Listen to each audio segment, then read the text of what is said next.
aizsargāties no taisna sitiena. Sit man tās uz sitienu. Aizsargājamies ar pleci. Un sitam pa apli. Virs rokas. Kā to var nostrādāt pāri vēlreiz?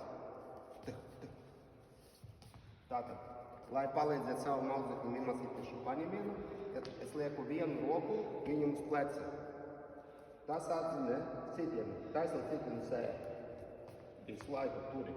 Un sitienu sēja. Kļūda ir, kad viņš atveras pirms sitiena. Jāiesit, tā ir kļūda. Jāiesit tā, lai plec paliktu uz vietas.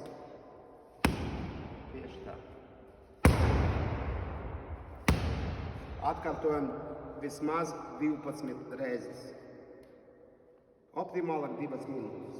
Un pēc tam var vienu otru roku. Tieši tā.